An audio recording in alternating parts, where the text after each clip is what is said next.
I'm Austin, and this is Validated. Today I'm talking with Sami Kassab, a research analyst at Messari who covers DePIN, Decentralized Physical Infrastructure Networks. As the name suggests, DePIN projects use token economics to incentivize the supply side of infrastructure, such as wireless hotspots, weather sensors, and dash cams, to solve existing real-world demand. This definition is not as heady as it sounds. In more concrete terms, a project like Helium allows anyone to contribute to a decentralized wireless network by running a hotspot out of their home. At scale, this creates a viable alternative to more centralized competitors like Verizon or Spectrum, where people running the infrastructure are rewarded with tokens. DeWi networks, short for Decentralized Wireless, are one of the best-known use cases of DePIN, and we spend a good deal of time on how they operate. Today, there are a lot of DePIN networks under construction, and they're one of the most innovative use cases for blockchain technology. But DePIN is not without its challenges. We discuss issues of privacy, coordinating network coverage in the absence of centralization, and more. Let's get into it. Sami, welcome to Validated. Hey, thank you for having me. I'm excited for this conversation today. So I kind of want to set the scene here before we get into it. If we go back to the early days of crypto, we had Bitcoin and only Bitcoin. With Bitcoin, there's one token, it's secured on a decentralized ledger, and the thing you really can do with it is trade Bitcoin. Bitcoin is money, Bitcoin is a store of value, and that's it. Fast forward a few years, we have the founding of Ethereum, which is the first smart contract platform of any real size or notability that's built on blockchain. And most of the things we've seen since then are downstream of that fundamental concept pioneered by Ethereum. You can run a giant decentralized computer all over the world with thousands of different people's hardware, and that can run applications built on the network. That's the idea of a smart contract. But today we're here to talk about something a little bit different. We're talking about physical infrastructure networks that are built on blockchain technology, networks that serve functions in the real world beyond just executing computer code. Yeah, so this is a really interesting and emerging sector that I've been paying a lot of attention to in crypto. So like you were saying, we've seen the power of crypto economic protocols when it comes to the digital realm, right? So we've seen how they're extremely powerful at like incentivizing and coordinating behavior when it comes to DeFi, DAOs. But now we have people thinking, okay, like what if we could apply those same economic models to incentivize people to go out into the real world and deploy, physical infrastructure? And so that's what this like emerging new sector called, what we're calling at Messari DePIN, Decentralized Physical Infrastructure Network, stands for. And so there's a bunch of different terms out there as well. You have like TIPIN, you have POPW, but really all they're referring to is just like using crypto economic protocols to build real world infrastructure. Let's hold there for a second. When people think about physical infrastructure, they think about things like bridges, roads, and natural gas pipelines. But what we're talking about in the context of DePIN, though, is not that kind of infrastructure. So break down the kind of infrastructure that DePIN is referring to. Yeah, so I actually broke down this sector in a report I released last Thursday into like 4 broad categories. And I think that kind of covers the space well. So that your first category you have is like server networks, right? That can be like similar to the cloud networks. And it's basically just like a series of computers and servers are interconnected together. Then you go into like DeWi, which is wireless networks. That's another pillar here. And decentralized wireless networks can be broken down into like 5G networks, IoT networks, Wi-Fi, Bluetooth, and so on. Then you also have like sensor networks. And when we think of like a sensor network, basically just think of like a network of hardware devices that have these embedded sensors in them. And they're collecting data from the real world. So this could be like traffic data, temperature data. It could be imagery data, like HiveMapper collects street level imagery. And then the last pillar you have is like energy networks, right? So these are like decentralized energy infrastructure, which is really just like pooling together these energy resources. So it could be like solar panels, batteries. And so infrastructure is a very broad term, like I said, but it's basically just referring to like physical work in the real world. Yeah. So there's a few things I want to unpack here that sort of contrast DePIN networks with smart contract networks. For smart contract networks, physicality and location are important in the abstract sense, but not necessarily mission critical in the practical sense. What I mean is like On a decentralized network like Solana or Ethereum, I can execute code on any computer anywhere in the world. Obviously, the more geographically disparate those computers are, the better it accomplishes the goal of true global decentralization. But in theory, they can operate from anywhere. But in the case of DePIN, the physical nature of the hardware, like the literal physical location of the hardware, is much more significant because the hardware is doing a job in the real physical world. The utility of a sensor network that collects, say, traffic or weather data is inherently tied to its place of deployment. Maybe this is a complicated way of saying the obvious, but DePIN networks are solving interface problems in the real world, as opposed to something like Bitcoin, which, although it requires a lot of physical energy and physical infrastructure, is just producing and maintaining a ledger. It doesn't matter where a specific miner is as long as the network in aggregate is decentralized. With DePIN, the physical location is a key part of the network's value. Is that where you draw the line between what is and what isn't DePIN? Bitcoin's value is subjective, right? Some people may think Bitcoin doesn't have value, but when you think about some of these like physical infrastructure networks, like they provide like a real use case, right? And so it's really tapping into like this non-speculative demand that already exists. And so it's a good point. Like you could consider like Bitcoin a physical infrastructure network, right? Because you have a series of like nodes that are just distributed all over the world. But kind of where I draw the line, I guess, is just thinking of like, is this something someone else would find useful? And like, is this kind of disrupting like an existing traditional industry? That's kind of how I think about DePIN. Yeah, I want to kind of talk about DeWi specifically and how it applies to, I think one of the most common use cases that folks might know about are there's a few different networks now that are all trying to run 5G or LTE or some sort of radio-based wireless long-range communications device, whether that's LoRa or 5G or LTE, right? They're all semi-interchangeable in terms of, what you can do with the technologies. These are not things that we've historically thought of as distributed. I think for a long time, the assumption has been very much the same way the assumption was there's no way that decentralized finance could ever disrupt the financial industry. There's no possible way that you could compete with Verizon or T-Mobile or something like that in the United States. So what changed both in people's thinking and from a technology perspective to make something like that something that companies would go after and build a blockchain protocol around?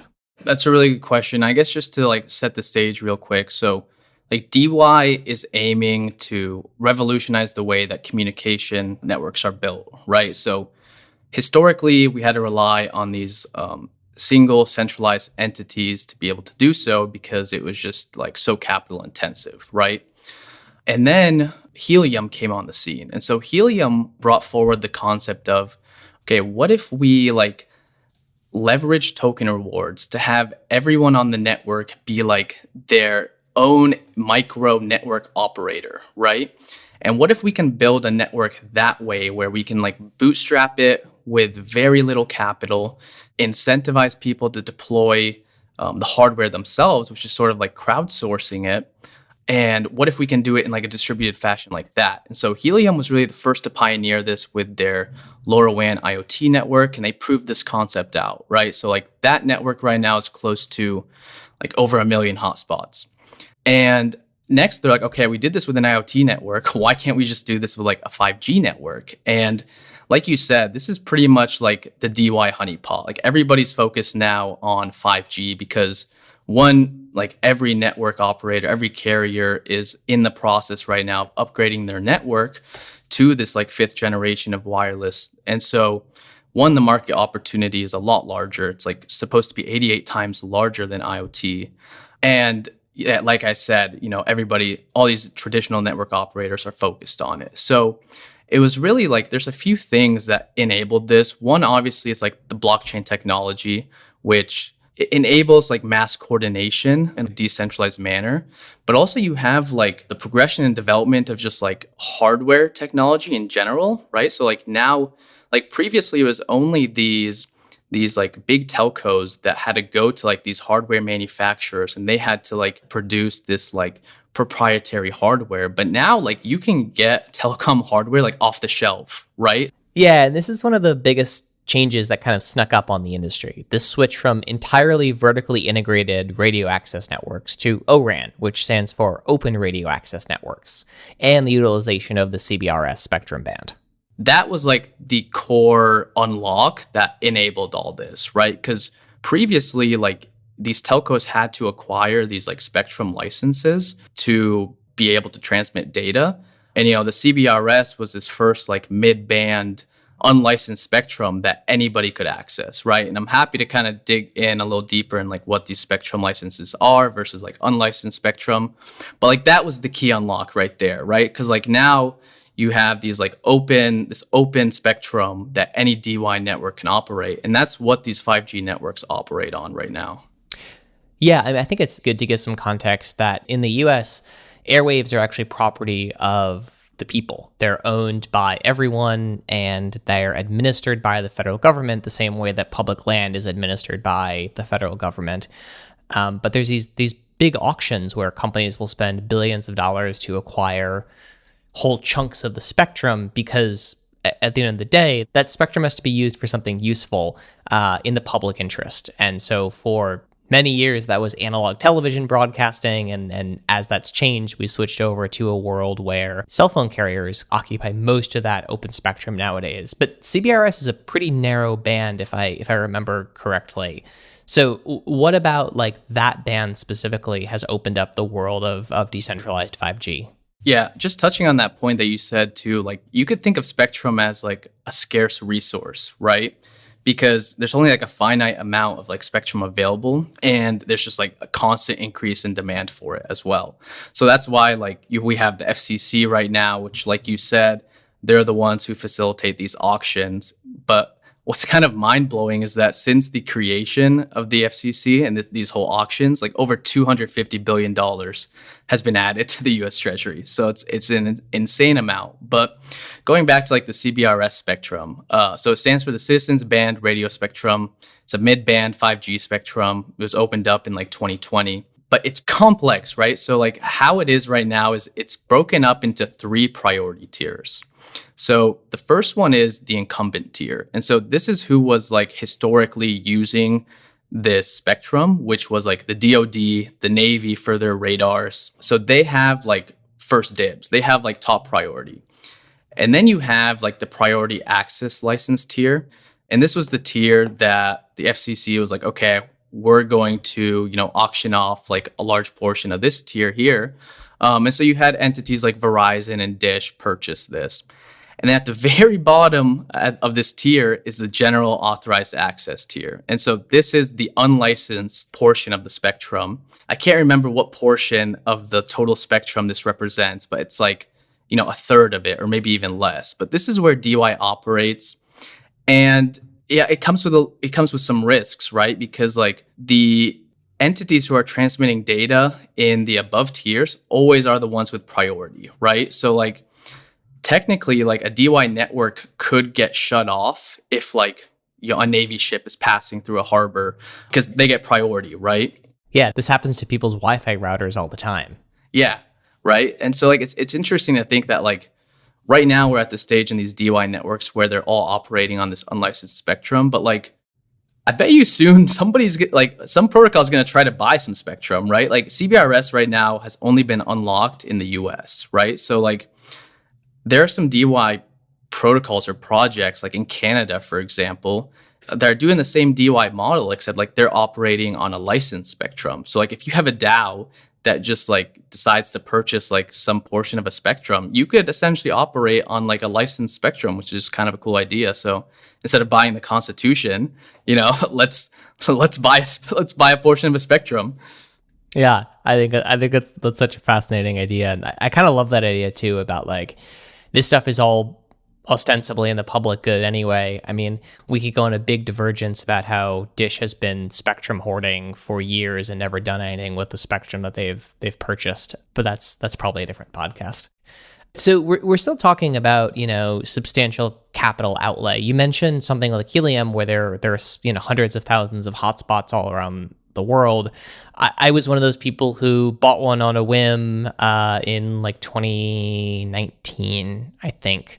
but it was like $450. Like it wasn't a small purchase. There was no sort of incentive initially for me to get that besides this magical internet money that wasn't listed on any exchange, didn't exist anywhere. So walk us through a little bit of the economics of how decentralized physical infrastructure actually works and the incentives for people to participate in it. Because it's different than just buying a token and doing something with that token. Yeah. So it's good to kind of lay the foundation for, okay, like how does the traditional telco model work before we dive into that? So I'll just quickly go through that. So what they need to do is they need to raise like tens of billions of dollars in debt to finance like the CapEx and the OpEx, which not to mention like this becomes increasingly harder in an environment where interest rates are increasing at a pretty rapid rate. Then they have to buy the spectrum licenses, which again is very capital intensive. Then what they have to do is they have to contract these hardware manufacturers like Nokia, Cisco to build out this proprietary hardware. And then you need to find real estate to basically deploy that infrastructure on, right? So what they typically do is they'll go through these like crown castles and these American towers. They'll lease that land, which is an additional cost. And then on top of that, you need to mobilize like thousands of specialized technicians to go out there, deploy, and then constantly like maintain that infrastructure, right? So the DeWi model just flips this entirely on its head, right? It's like, okay, we're just gonna take a bottoms up approach rather than like a top down approach. So how it kind of works is that it'll start off with like a protocol team. They'll partner with like a third party hardware manufacturer to produce small cells, right? And so these small cells are like off the shelf hardware, and they'll produce like the small cells as well as the gateways. Eventually, like protocols will put standards in place that open up this like hardware production process to like anybody who wants to contribute in order to like increase decentralization as well. But usually when they're beginning, they'll keep that controlled just to control the quality a little bit more. So then the question is, okay, so we have this hardware. How do we incentivize people to actually like go out and buy it and like start deploying these networks? And the main like when I think of crypto and I think of like what the signal is, like what it truly unlocks, it's like the ability to bootstrap these networks like that are low in capital, right? So the idea is like I'll tell someone, hey, if you go out and if you buy this hardware and if you deploy it, you will be able to earn these token rewards, right? And so in a way, these token rewards act as like a subsidy where it allows the hardware operators to generate like a return on their investment before the network like substantially starts generating revenue, right? So like during this bootstrapping phase, it's really the token rewards that are sustaining these miners.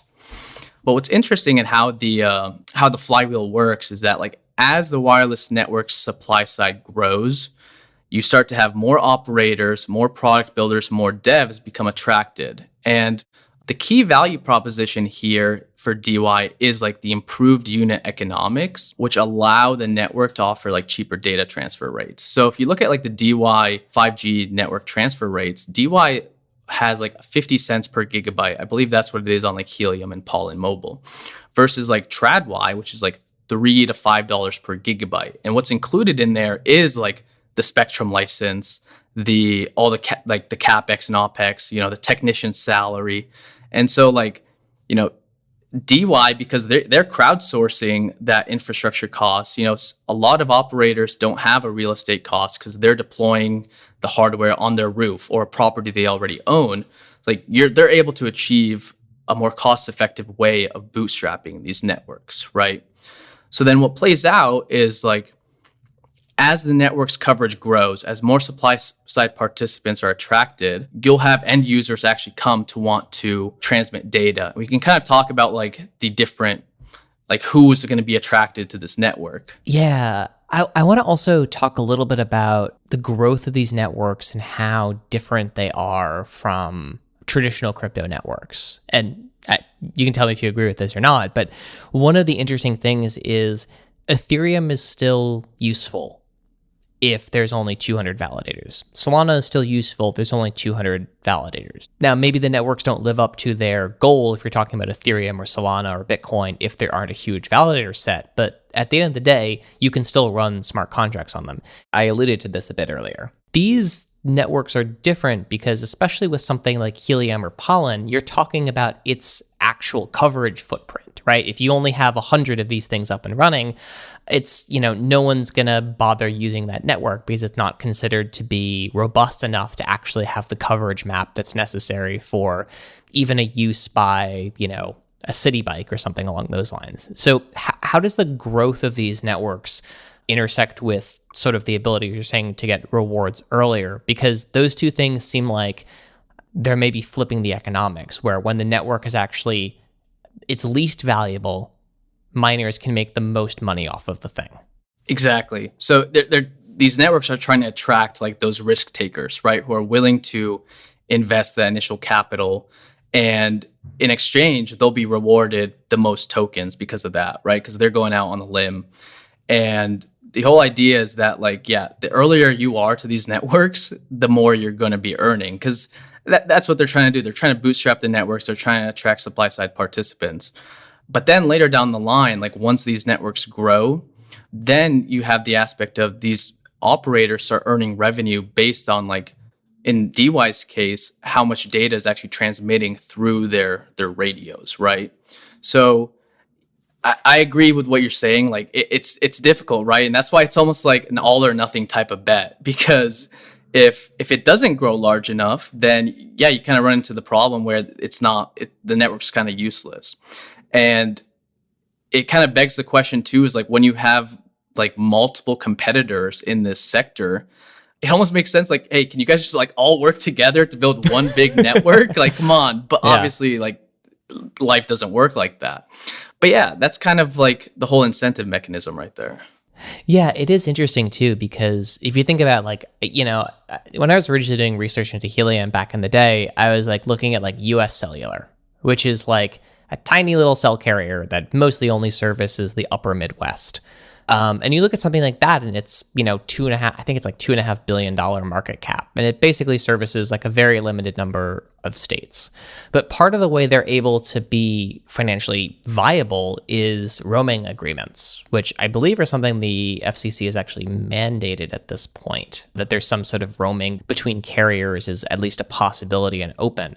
But when you're looking at something like decentralized wireless, you run into a very interesting problem where there's no planning. Right? By its very nature, the network map is not planned. So you can't sort of have this idea of we're going to make sure we have really good coverage in, let's say, the entire highway route in Texas, right? Because you could say that there's a valuable use case there. You may end up with really great coverage and then the whole chunk where there's nothing. And then you've got one guy out in Wyoming who's I'm putting up 20 of these.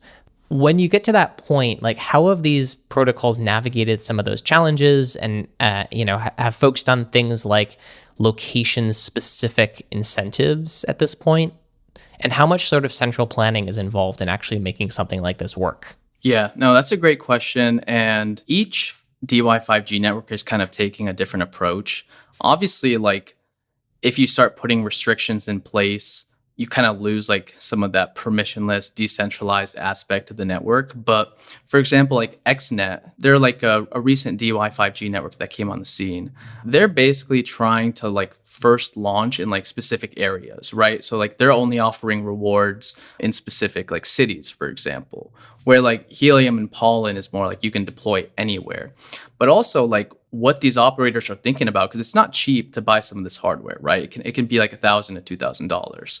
They don't want to just deploy it somewhere where there's no data actually going to be flowing through that. So they're thinking of okay, what are the most densely populated areas where there's a lot of walking traffic. And so that's what also goes into figuring out where to locate your hotspot for that exact reason. Because you said, there's no central planning, but it just comes down to it's the economic incentive. It's capitalism, right? If there's an area of opportunity where people will actually use this network, theoretically you should see operators move into that area to deploy in order to monetize on it as well.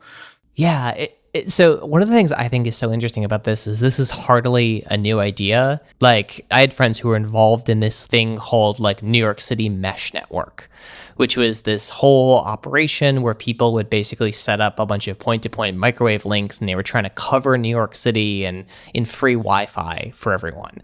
And it's an awesome project. It never really got to the space where it's a great option for folks who were maybe homeless, or they just really could not afford internet and didn't live near a library or something like that. It was a great kind of public access, but it was never set up in a way that it could rival a Verizon or a Spectrum or one of those centralized providers. Is it really just the capitalist token incentive that have made these things viable at this point, to have 1 million people deploying hotspots for Helium? That's actually exactly what it is. I mean, because humans are driven by incentives at the end of the day, right? So like if someone's thinking about, okay, like what do I receive in return for like you were saying in your example, like, someone might be thinking, okay, like what do I receive in return? Oh, it's nothing. Okay, maybe I'll do it because like I'm interested in this as a hobby for a little bit, but you're not gonna do that for a long period of time, right? So like it really just does come down to like the monetary upside that exists with these networks. And I mean, and that's like a large factor of why a lot of people are interested in crypto. But at the same time, like you have a lot of people who are just like interested in the tech as well when it comes to like building these DeWi networks and just TIPIN and DePIN in general, right? Like, for Hive Mapper, you have people who are just really interested in like mapping and like tinkering with dash cams. That's why I was thinking like that's the real unlock here, is just like attaching like the monetary aspect to like bootstrapping these networks. Because like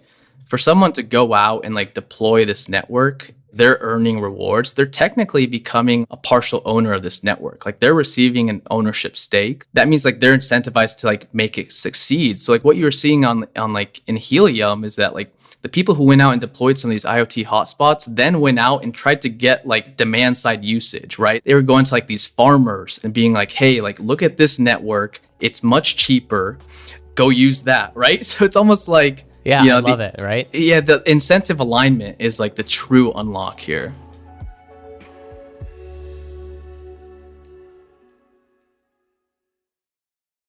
So let's shift gears a bit here. One of the things that some folks have brought up with any form of physical infrastructure on a blockchain is the privacy concerns associated with it. If you figure out what my wallet address is, you can learn all sorts of financial information about me, about how much Solana I might have, what NFTs I have. But if you find out my hotspot address, suddenly you probably know where I live, or at least you know where I work, or at least you know where I frequent. And that seems to be one whole piece that across all these networks, no one's really talking much about. At the same time, these things, the location has to be known, or else they lose a lot of their incentive and structure behind them. How is that being addressed by folks in the field, or the thinking around that evolving? Yeah, no, that's a great point that you bring up. A lot of these like radios and hotspots and hardware devices, they're attached to like an NFT, and that NFT has like the rights associated to like earning an income with it. And so like if you do go to like someone's wallet and you do find their NFT, you could technically go to the block explorer, type in that NFT, and you could see the location of that radio. But so this doesn't really make it that much better, but like, so it doesn't show you the exact location, right? It's like, it shows you the general vicinity. It shows you the hex of where it's located, right? It's kind of similar to where you, like when you go to Airbnb, like they won't show you the exact location of the house. It'll show you like the neighborhood of where it's located in until like you book, just for like privacy and security reasons. But it's still a big problem because you've already doxed yourself. Like if somebody knows the general neighborhood that you live in, like it's not that much better than knowing the exact house. Yeah, it's not a big deal for me in New York, where one square is probably 20,000 people. But, for folks who live in the suburbs or in a more rural situation, you could find their location more easily with that, it feels like. Yeah. Yeah, and so I was kind of thinking about this with like a friend of mine who's also working in the DeWi space. And so he's building out this tool called Soul Splits. And it's more focused towards like enterprise deployers, and it helps with like, breaking up like income. So like if I was hosting your radio, like I could easily, through a smart contract, like in a decentralized and trustless way, I could automatically split 50% of the revenue to go to you and 50% to go to me. If you think about it though, like that kind of adds like a privacy layer to it, because if your NFT is going to be hosted in like a smart contract, and then that smart contract is the one paying out to your wallet, it adds a little bit of a privacy layer to where you might not be able to like completely trace back, because in the smart contract, it could be numerous different like radios, right? So I think that's something interesting that like people are starting to kind of pay attention to, and they're thinking of like, okay, what are some ways we can like abstract this away? But like you said, I mean, it still hasn't been solved for like the money aspect of crypto. Like if you gave me your wallet right now, I'd be like, damn, okay, Austin's got 5 Bitcoin, like this guy's set. But I mean, people are working on it, and I'm Maybe in the bear market, not as much. yeah, it's definitely something to pay attention to, because it is a problem. But the thing with 5G networks as well, like DeWi 5G networks, is like it's less made for like retail participants like the IoT network was, and more towards like enterprise deployers. And so like a tool like SoulSplits would kind of help with this privacy thing. But I mean, that's definitely something that we just got to continue iterating on and try to figure out a solution for. So we've been talking a lot about why you'd want to participate in a DeWi network from a hosting standpoint. From a consumer side or the enterprise side, the users of these products, what's the incentive there? What's the reason that a business or a user would choose to go in the direction of decentralization instead of going with a more centralized traditional company? Yeah, this is an excellent question. And I just want to kind of give the 5G network landscape before I kind of like say, okay, like what is the advantage of each of these networks? Like what market opportunity are they going after? So we have Helium Mobile. That one's obviously known. Pollen Mobile. Pollen Mobile's creation was really interesting. So it began as like an in-house connectivity solution for a autonomous like mining truck company. And so the problem they ran into is like these mining trucks were in these very remote locations, right, where there's no cellular connectivity. So that company went out and they built their own cellular private network using CBRS. And so that's what led to the formation of Pollen. And so we'll come back to that. But then you have XNet. And XNet is positioning themselves more as like a carrier grade network. And so like, what do I mean by that? Is that Helium and Pollen Mobile are data only. So they're no voice and they're no SMS. XNet is allowing you, they want to be more interoperable with like the legacy network operators. And so they're using like a different mobile core, which allows for SMS and voice. But so why I led with that is because this kind of impacts like how each network is trying to position themselves in the market. And there's really like 3 ways they can do so. So there's like the crypto carrier route. And this is where you've seen Helium go down. So Helium is trying to be like a virtual network operator where they're going to use like the Helium infrastructure, but they also want to like directly acquire and serve customers. And so they came up with their own mobile carrier. We're calling it a crypto carrier. They're calling it a crypto carrier. So they've partnered with T-Mobile on this. So the whole idea is that like you'll have like a cheaper plan with Helium. You'll use the Helium network where available, but when it's not available, you switch to T-Mobile's network. So, you know, that's one value proposition right there that a user would go to, is like if they just want a cheaper cell plan. Then you have Pollen, and Pollen's really going after like that private cellular network opportunity. And like these have been growing pretty popular just because like they have increased security, increased privacy and performance. And so like enterprises are really being attracted to this. And then the last way to position is like as a neutral host. And this is where I see as like the biggest opportunity. So the neutral host model allows like any mobile network operator to like leverage that infrastructure, right? And so what this means is you can do like carrier offloading and carrier roaming. So like what XNet is wanting to do is like they want to deploy their radios in areas where telcos don't have coverage, so that like the telcos will partner with XNet and be like, okay, so in areas where we don't have like, you know, 5G coverage, then the users will automatically switch over to your network and leverage it that way, right? And then the offloading side is that like if you're in like a densely populated area, you obviously want to try to reduce the load as much as you can on your own network. So the idea is like you'll offload a % of like data on DeWi infrastructure as well. So that's kind of like the different value propositions. Just to summarize, like you got the crypto carrier route, which is like cheaper. You got the private network route, like increased security and privacy, and then the neutral host route, which is really benefiting the like legacy network operators. Right. So we've spent a lot of time talking about the wireless network component of this and a little bit on the storage network. What are some of the other types of token incentivized physical infrastructure that maybe are still things that are in testnet or putting out white papers? How far are people pushing and extending this idea at this point? So I'm seeing a lot of interesting projects kind of appear in like the sensor network category. I briefly touched on like Hivemapper, but Hivemapper, what they're trying to do is create like a decentralized Google map where individuals would install this, fairly cheap dash cam. And that dash cam is just, taking street level imagery.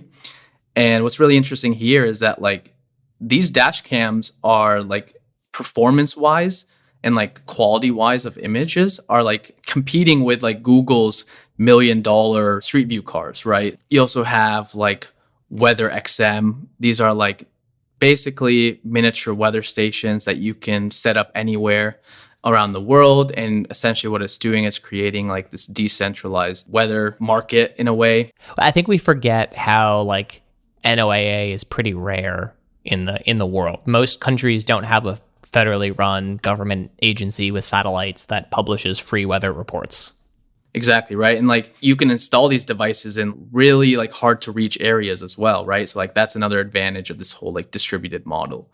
And then on the other side, like I briefly mentioned this earlier, but you have like energy networks that are starting to appear. I'm sure everyone's heard about like the energy transition, right? And so that's like we're taking our energy grid from being based on like fossil fuel to more renewable energy. But what like the majority of people don't understand about this is that like, fossil fuel is a great base load power source where like renewable energy is more of like an intermittent power source. So like with wind and solar, for example, like you don't get to decide when those are generating electricity or energy. So as we're transitioning to this more renewable energy grid, you start to need mechanics where you can like balance the grid's supply and demand like more efficiently. And so what's interesting about these decentralized networks is they're creating sort of like a virtual power plant where you can have like these batteries and these controllable load sources that work together to balance like an energy grid. So for example, if like the energy grid has too much energy that's not being utilized, which can actually be harmful to the grid, you can, signal to the network to have like these pool of resources, all start charging their batteries.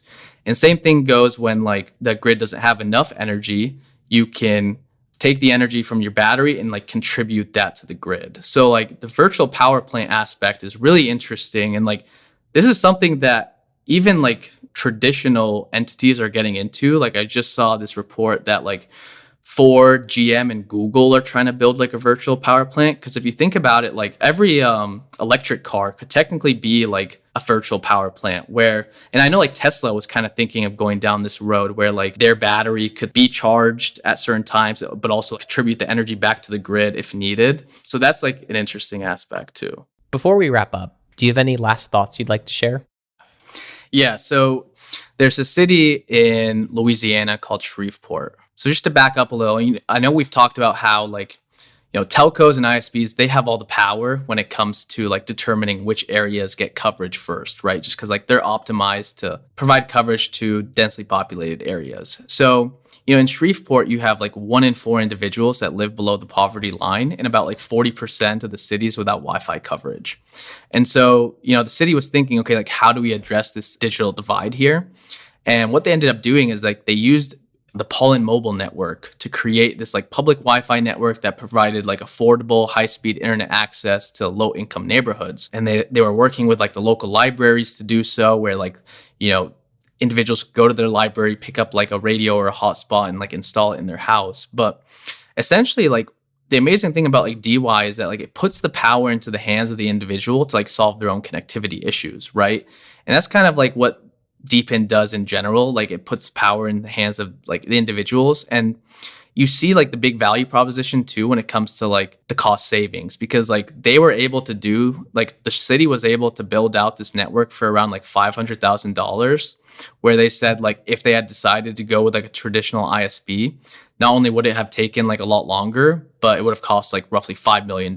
So we're talking like a 90% cost savings, right? So I'm just super excited. I think there's a lot of value propositions that will attract people to these networks over time, whether it's like the trustless and permissionless aspect, whether it's like the cost savings aspect of these networks, or it's even just like the sustainability of these networks. Like when you think about like the server networks, what they're doing is like, they're like storage networks, compute networks, like they're leveraging excess resources, right? So like, for example, if you have excess like storage space, like you could contribute it to the network, right? And so you're additionally bringing like storage capacity online without like, using more energy or without like buying another hard drive.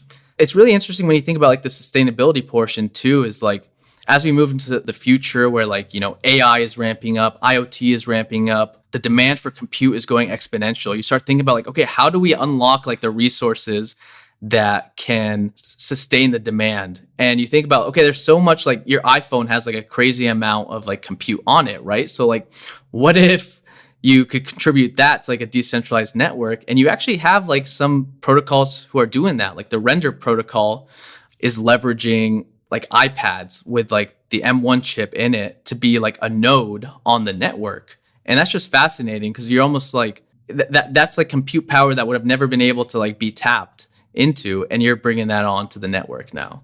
Yeah, it's kind of funny because I think if you go back far enough, we all land at BitTorrent for this stuff, which was really the first decentralized infrastructure protocol. We don't think of it that way, right? We think of BitTorrent as, is this way you could pirate movies? But at the end of the day, like the work being done at BitTorrent back in like the early 2000s really laid the foundation for a lot of these distributed data systems, which seems like it's kind of the natural conclusion now that this is all wrapped up in a token on Web3. So it's very cool to see that evolution of the tech.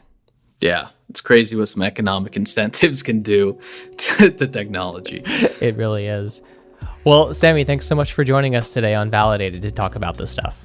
Yeah, I had a great time talking with you, Austin. Thanks for having me. Validated is produced by Ray Belli with help from Ross Cohen, Brandon Ector, Amira Valiani, and Ainsley Medford. Engineering by Tyler Morissette.